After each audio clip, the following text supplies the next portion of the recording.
Assalamualaikum warahmatullahi wabarakatuh. Saya Mufti Setia Rahayu dengan NIM 1401422486 mahasiswa Rombel C. Di sini saya akan membuat video untuk memenuhi ulangan tengah semester mata kuliah pendidikan inklusi. Yang pertama yaitu, jika Anda kelak menjadi guru kelas di suatu sekolah dasar, Anda berharap berada di kelas dengan semua peserta didik normal atau berkeinginan di kelas inklusi. Selain peserta didik normal, terdapat peserta didik berkebutuhan khusus. Uraikan alasan dan pendapat Anda. Jadi, jika saya menjadi guru di sekolah dasar, saya berharap berada di kelas dengan semua peserta didik dengan kondisi normal. Mengapa saya memilih demikian?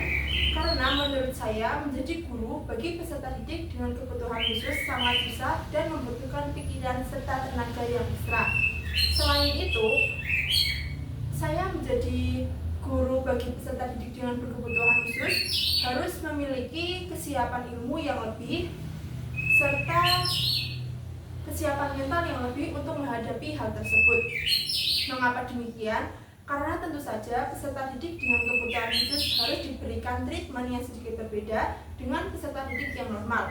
Jika kita tidak memiliki kesiapan ilmu yang bagus, maka bisa saja kita salah mengambil keputusan dalam melakukan suatu tindakan di dalam kelas inklusi tersebut. Jadi, jika saya diminta untuk memilih berada di kelas yang bagaimana, saya akan memilih dengan kondisi kelas dengan peserta didik normal.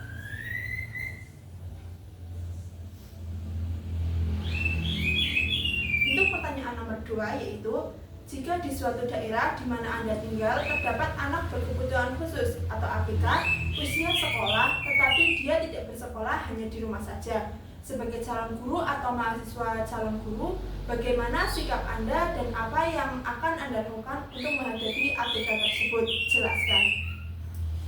Jadi menurut saya, jika anak berkebutuhan khusus tersebut tidak bersekolah, maka yang bisa kita lakukan adalah dengan memberikan masukan kepada orang tua dari anak berkebutuhan khusus tersebut.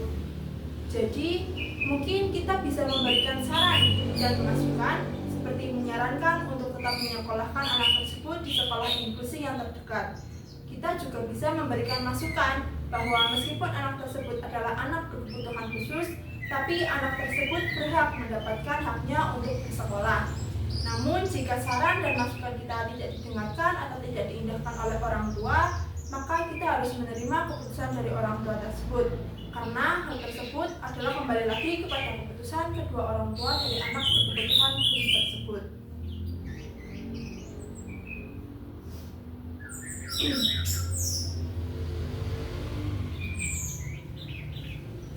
Soal yang ketiga yaitu, sampaikan ulang yang Anda pahami dari materi yang sudah dibahas sampai minggu ke-7. Jadi pada mata kuliah pendidikan inklusi ini, kita sudah menjalankan 7 kali pertemuan dan termasuk 8 kali pertemuan pada pertemuan PTS.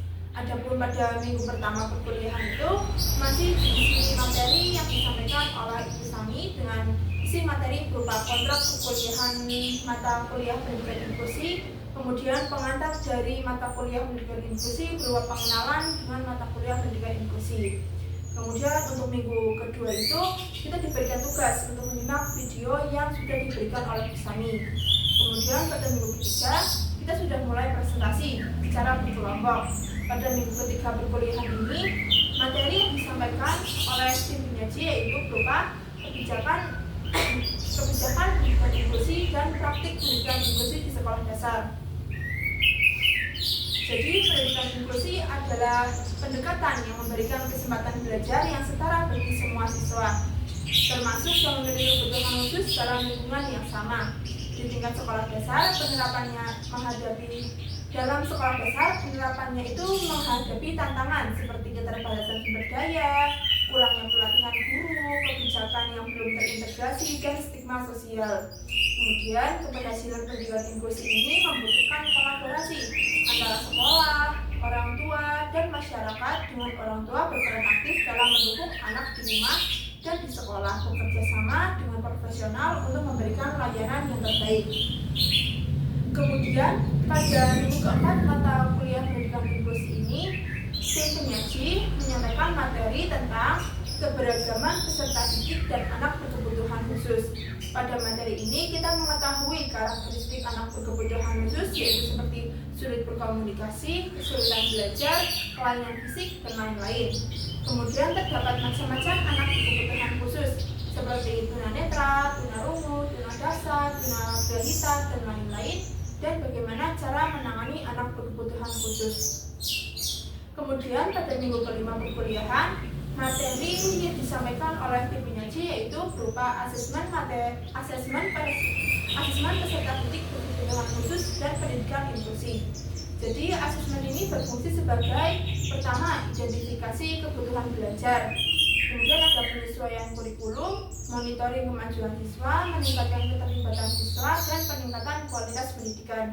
Kemudian ada pun langkah-langkah untuk melakukan asesmen adalah yang pertama yaitu identifikasi, kedua asesmen, kemudian setelah itu diperoleh data akademik dan non akademik, yang terakhir adalah rekomendasi program.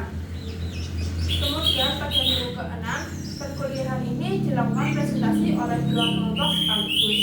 Untuk sesi pertama yaitu materi yang disampaikan oleh pemateri adalah terkait kurikulum pendidikan inklusi. Jadi, kurikulum pendidikan inklusi adalah sistem penyelenggaraan pendidikan yang memberikan kesempatan kepada semua peserta didik, termasuk mereka yang memiliki kelainan fisik, emosional, mental, atau sosial, serta potensi kecerdasan atau bakat istimewa untuk belajar bersama dalam lingkungan pendidikan yang sama dengan peserta didik lainnya. Adapun beberapa tantangan dalam menghadapi kurikulum pendidikan inklusi ini antara lain yaitu kurikulumnya tidak fleksibel, staf maupun guru, minimnya sarana dan prasarana, dan keterbatasan dukungan eksternal. Kemudian untuk sesi kedua yaitu materi tentang peran guru dalam pendidikan inklusi.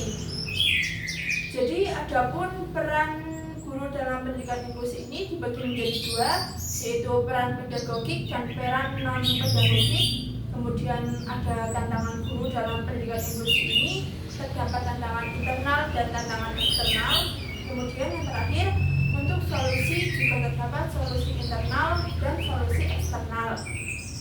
Kemudian untuk pertemuan ke-7 tidak ada perkuliahan, namun diganti dengan tugas secara berkelompok. Sekian video dari saya, mohon maaf apabila terdapat kesalahan berkata. Sekian, wassalamualaikum warahmatullahi wabarakatuh.